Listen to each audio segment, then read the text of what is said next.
Hello everyone, I'm Trey Rich and you are watching The Buzz. On today's show, we are at the first annual Children and Family Emmys. Then we talk to Bryce Leatherwood, who recently won The Voice. And then Felicia talks to Bria Danielle Singleton, who plays Bobby Christina in the much anticipated biopic, I Want to Dance with Somebody. And then we look back at the time that Stephen Twitch Boss spent with us. Y'all got 9 more days before Christmas, so don't forget to buy me something.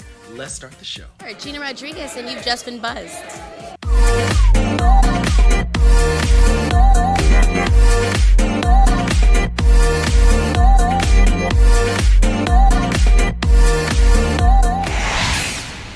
Before we get started, we start off the show with a heavy heart. The dance community and the world lost a great friend. So You Think You Could Dance alumni, Ellen's DJ, TV host, and all-around great guy Stephen Twitch Boss was found dead by a self-inflicted gun wound this past Tuesday at a motel less than a mile from his home. Many details are still coming in, but we do know he did leave a note behind explaining his past mental struggles. He is survived by his wife Allison and his 3 children. Twitch was often a guest on our show, so we want to play a clip highlighting the great times we had. Okay.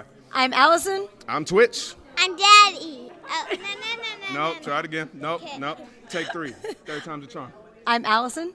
I'm Twitch. I'm Maddox. Let's get buzzed. Let's go. Is your little one going to be a dancer? Well, I don't know. He's really young. He's only 3 months old right now, so Yeah. I don't know if I can determine his future for him. Right. But he does like to get down and jiggle a lot, and he's really like So movement far, based. he kicks his feet quite a bit and then like shakes his hands. So that might be that He's in a kinda way that's twitching dancing. sometimes. Yeah. He's He twitching twitches a at little night. bit Oh, sometimes. man. We have Yeah. a dance on the way, guys. And guys, just vote for your faves. Vote for your favorites, please. And then stay off of Twitter talking about your favorite didn't make it on. It's because of you. Mary said the same. You said 10 years ago you auditioned for the show, and here you are judging the show. How is that full circle for you? I mean, it's pretty surreal, you know. It's because also there's a lot that I owe that's going on in my life to this show, you know. But for them actually accepting me as a cast, and then my journey through the show, so to be able to be on the other side of it and at least give some constructive criticisms and feedbacks, and hopefully empower the contestants as they go on. It's been, I mean, it's surreal. It's super full circle. You know what I mean? As you eliminate every week, does it ever get any easier? And you've been in their position too. Yeah, no, the eliminations never get easier, never. Because also as they go on week after week, they only put in more hard work, you know. So it's like, that's the part I think that also never gets easier, because you see how hard they're working. I know how hard they're working. I remember going week after week and giving everything you got, throwing yourself into styles you've never done before, and giving everything you have. And then but the thing is, that's built into part of the show. Man, this full circle moment it's kind of surreal, man. It's just something that I think, and this is gonna sound so corny, but this is really what dreams are made of. You know what I mean? A boy from Alabama who really just had a dream to dance, who has literally become a household name, and this show has changed my life in so many different ways. And the fact that I'm able to come back and sit on the judges panel and be part of the team that can help do that for these young, you know, aspiring up and coming dancers, man, it's the best full circle moment that there is. You know? Yeah, as we close out Ellen, it's for me, a word that comes up is poetic. You know what I'm saying? It really is. I met Ellen on this show. That's what started that relationship, is I met Ellen doing a dance on So You Think You Can Dance. Then I went on to the Ellen show. Fast forward, I've been there for 9 years. I'm a co-executive producer, and then as that show is closing out, I'll be coming back to So You Think You Can Dance. So it's just like that full circle. It's just beautiful, man, and I just give honor to that. And as far as the Ellen show ended, man, we're just going out with a bang. We're going out celebrating and still giving love, laughs, light, just like we used to. And we're just going to celebrate my friend moving on to her next chapter. I'm sad it's over. I keep saying why that. did it go by so quick? Oh, so quick. It went by so quick. But you need to tell me if I'm doing this right, because Nigel gave me a little lesson. Okay, let's go. We're holding the fingers, we got the wrists out, and we're giving a little swag. Oh, hold up. Yeah, that's really tight. I had to feel it when I turned around like it was really, and I had to feel it. You felt me. You felt me. And I felt it. Yeah. We were in that together. Yeah, she's with it.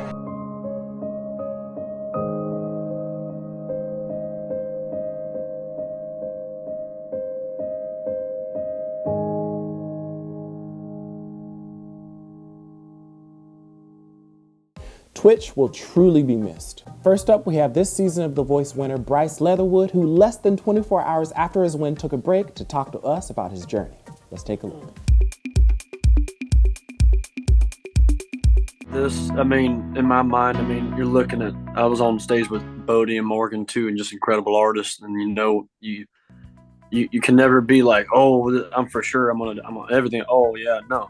For me, it was, man, I'm standing next to two of some of the best artists I've ever met in my life. So it was a total surprise. I was praying for God to make the right decision and whatever to have in my life. I said, dear Lord, take it, and it's your decision, let it be. I'll be happy with whatever it is. And man, how about that? I was just so overjoyed. Well, really, Blake was just like, man, Bryce, you just gotta keep doing you, man. Keep stepping out of the box. Keep doing your thing. But also, this upbeat style that you like doing now, I like it too. So I love the upbeat stuff. I love the fun stuff. So I'm just thrilled to death to make him proud.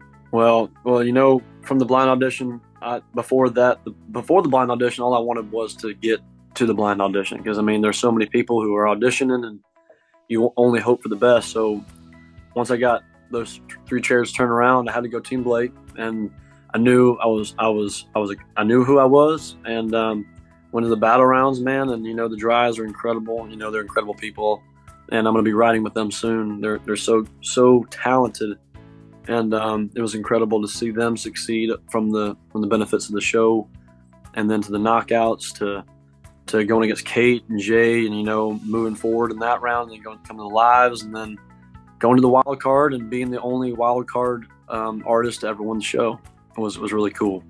And just getting the opportunity to grow on that stage with every performance, with every note, and just to become a better person at the end of the day, getting to interact with so many incredible artists. It's just been a dream come true, man. And Bodie.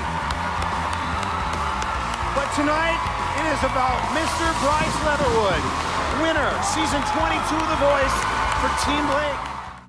I just said goodbye to Morgan and to Omar. They're about to leave, and they've been two of my closest friends out here during the live processes. And so it's hard to say goodbye.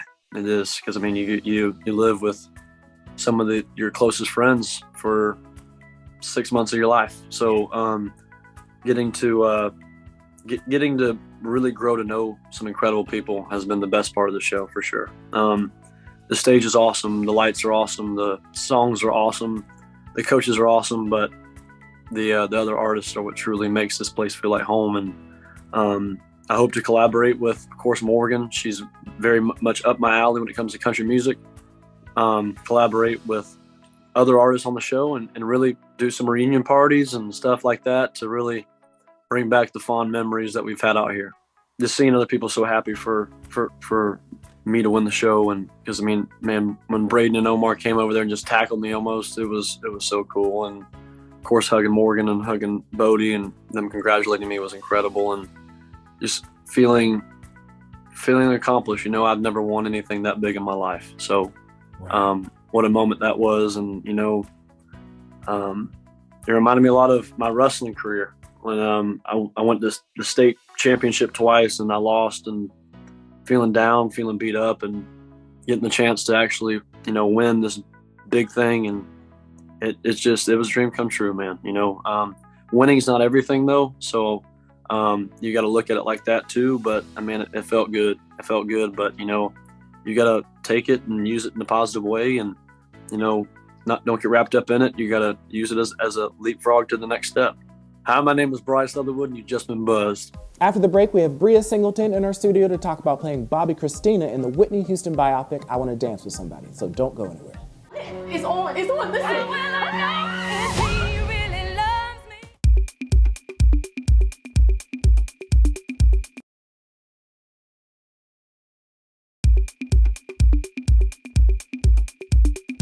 The heavily anticipated biopic I Want to Dance with Somebody is in theaters December 23rd, and it has so much buzz around the movie and its actors. Felicia got a chance to talk to the young actor Bria Singleton, who plays Whitney, and Bobby Brown's daughter, Bobby Christina, who passed away with similar circumstances to her mom. We have Bria up next to tell us about her movie and her promising career. Let's take a look.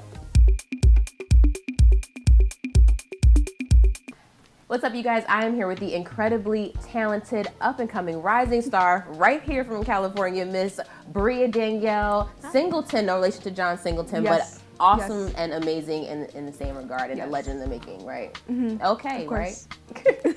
Well, welcome. Thanks for sitting down with us. Welcome to Buzz. Happy to have you here. I'm happy to be here.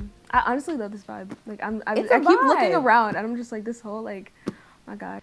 First off, congratulations. You're about to be everywhere, girl. I mean, you already are everywhere. You're the biopic. I Want to Dance with Somebody. Whitney Houston biopic. You play Bobby Christina. Yes. Talk to me about that role and how you got that. Well, how I got it, or like how I found out, was really fun.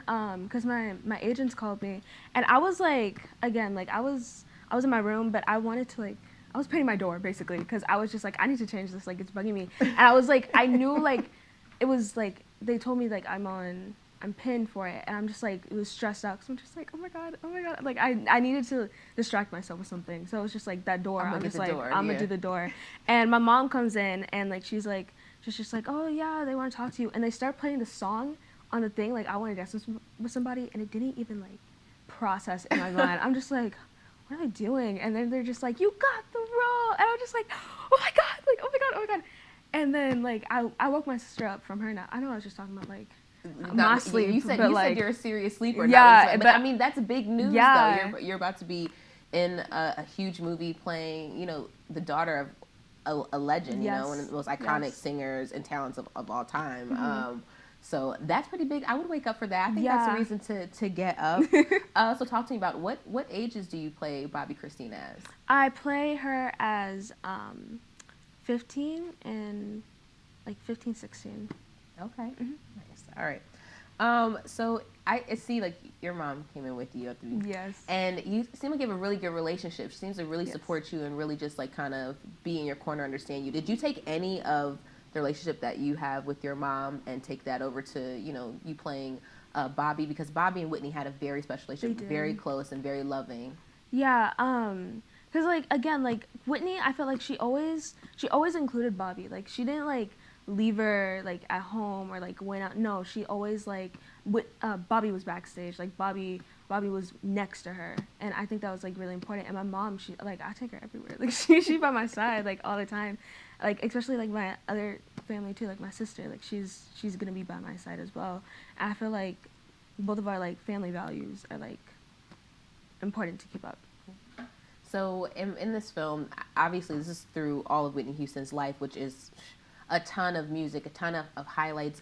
What are we going to see as an audience? Are we going to see just those highlights, or are we going to get some more in-depth about her story all the way until the end? It's mostly about like her music, like how she evolved as like a music person. It focuses on the positive of her life. It doesn't like, because like people know about like Whitney and like what like she's known for, which is like not always like the positive, good parts. Like it's not the positive parts. And like I've heard people being like, what else are they gonna like add on? It's not adding on to anything. It's just highlighting the good parts of Whitney and like what she overcome and like what she did. Like that's the main focus of it.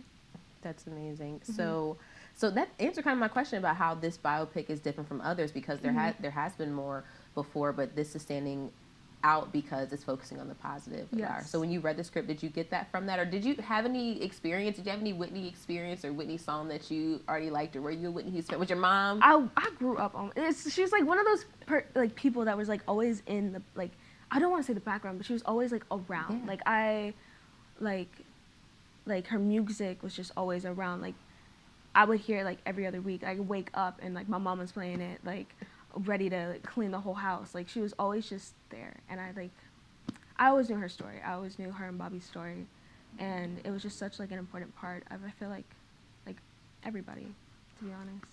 Yeah, you get to tell that story. That's amazing. Mm-hmm. So what's the difference between playing a role and portraying a real person, because although Bobby Christina is no longer, you know, with us in the physical, she existed and was a real person and has people out there that had relationships with her and love her, same as Whitney. And was there any sense of anxiety or worry about doing that? honestly, because it's like you want to portray them right. You want to get them, cause like you said, like even like the people on set, they were friends with Bobby. Like my makeup artist, she had photos of her with like Bobby, and like they worked together all the time. So like it was just like, I want to do them justice. I want to do her justice. I want to like, I don't want to let anybody down. So like that anxiety part, that was big. To like be honest. that was real. Yeah, actually. it was really different. Because it's not like I'm making up a character, like I'm an add-on. Like I think that, no, this is a real person, and I want to make sure I get that real person, like who she was when the cameras went off. You know what I mean? Yeah, because there was a lot of controversy surrounding her life too, and the decisions that she made and how she chose to lead her life. But what is something that might surprise us that you found out about Bobby Christina in preparing to play her? I think like, not surprise me. I just like, again, what I said, like her always being there, because I feel like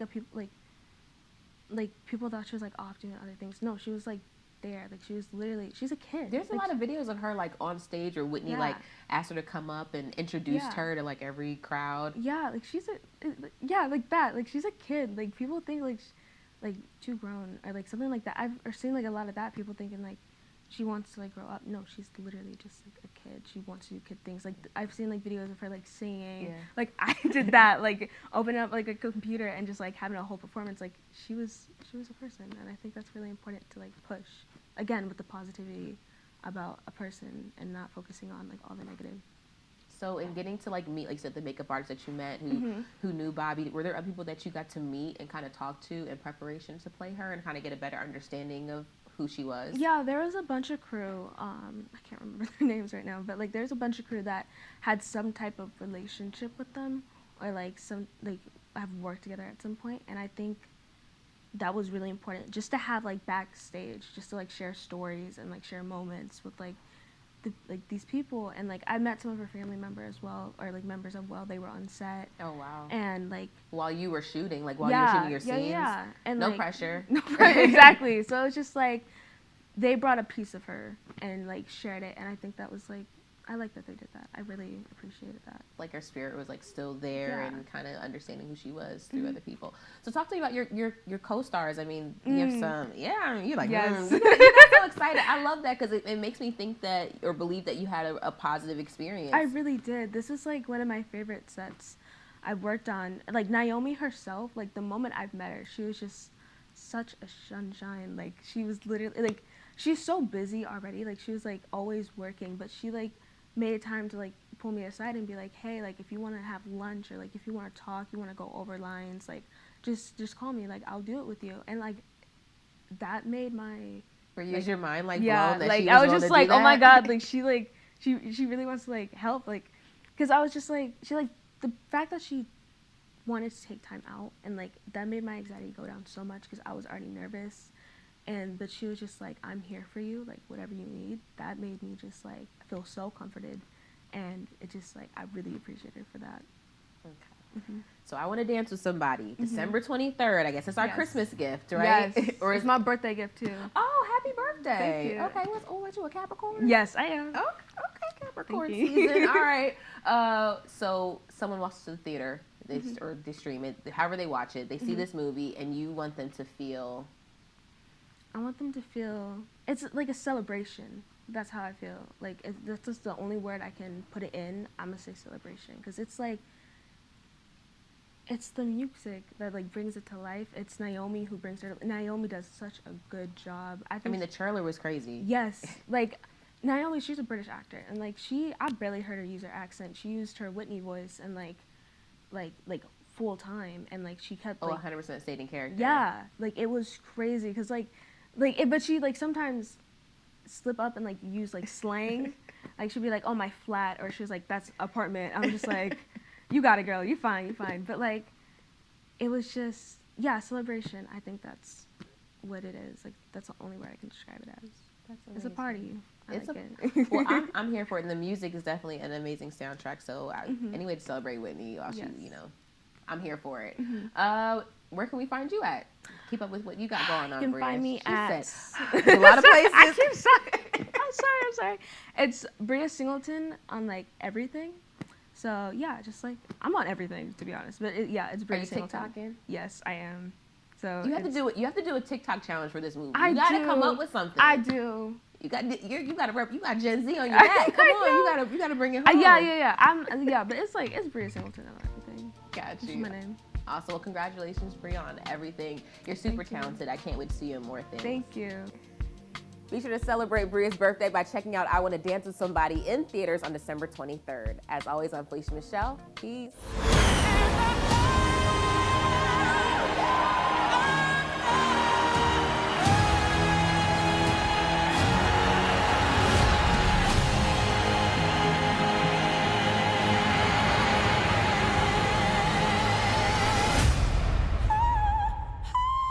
Hi, my name is Bria Danielle Singleton, and I've just been buzzed.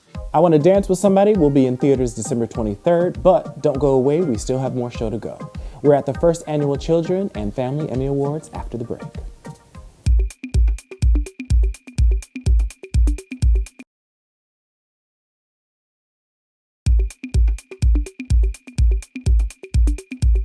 The Children and Family Emmys honor shows that were for family programming.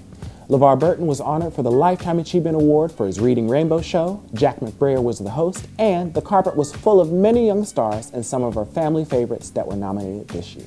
Let's take a look. Hey guys, we are at the first annual Children's and Family Emmy Awards. The energy in here is infectious. We're on the purple carpet and got to talk to some of your favorite childhood stars. The carpet starts right now.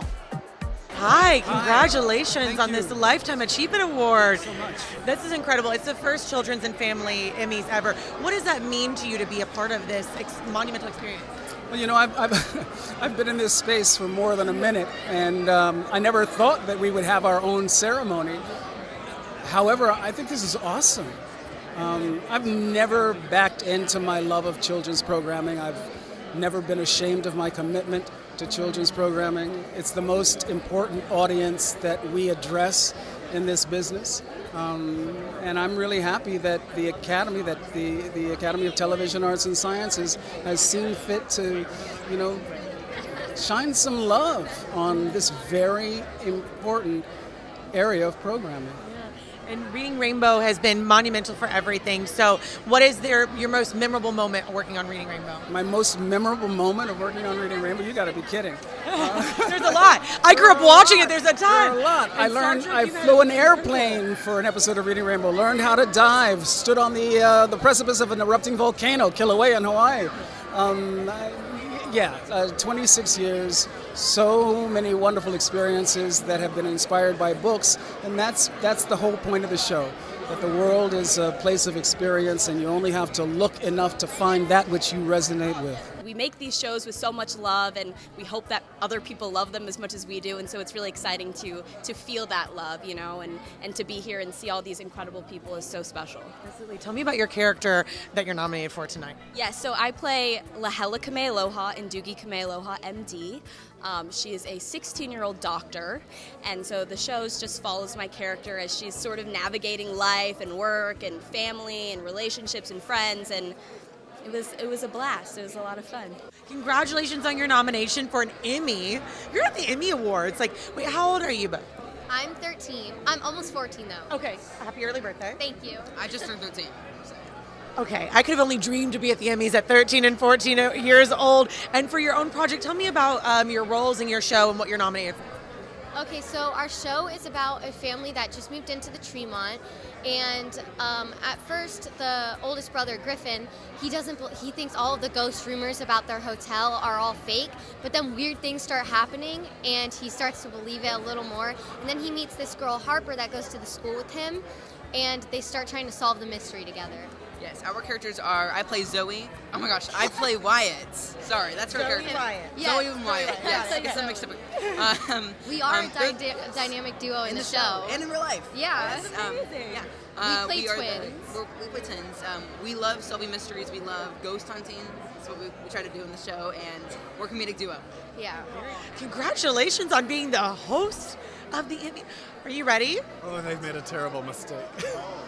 Do we have like an opening monologue? What can we expect from you as a host on Emmys? Well, it's a lot of Southern charm, so if you don't like that, then you might be in for some bad news. We've got such a wonderful group of people being celebrated tonight. I really am just thrilled. It's a privilege to be able to host the first ever Children's and Family Emmys. It's incredible. I mean, the energy on the carpet alone at any award show is always wonderful and vibrant, but for the Children's and Families Emmys, like, what does that mean to be a part of something like that? This feels very special. I actually think it's a wonderful idea that they've separated it out, for at least this time. I think to put the spotlight on all these programs that really celebrate young people and positive messaging, you'd have to be a fool to say no to this. So. I saw Kyla Pratt fangirling with you earlier. She was so excited. Yes, I was excited. You know that woman has been on TV screens for like, I don't know how long, since One-on-One, since so many things. She's amazing. She's a legend herself. I know. The fact that the Proud Family's back in 20 years is incredible. Yeah. But we're here to talk about your show. Congratulations on your nominations. That's huge. Yeah, I mean, playing Tommy Jeppard on Sweet Tooth was an amazing thing because it's really about fatherhood for me, for my character. Even though it's set in a world that's post-apocalyptic and the world has ended, he's a man that is learning to become a father again after losing his own family. And that's the beautiful bond that I have with Christian Convery, who plays Gus in Sweet Tooth. And it's, for me, it's an amazing journey. And that's what I liked about the script so much when I first read it, is that it's an opportunity to play such an arc, you know? Beautiful thing. Yeah, so Cinderella is a modern take on Cinderella. So instead of what we know it to be of the princess being a woman, kind of a damsel in distress type of role, and the prince always being the one that comes in to save the day, we're swapping gender roles. So he's essentially Cinderella, and I'm Prince Charming.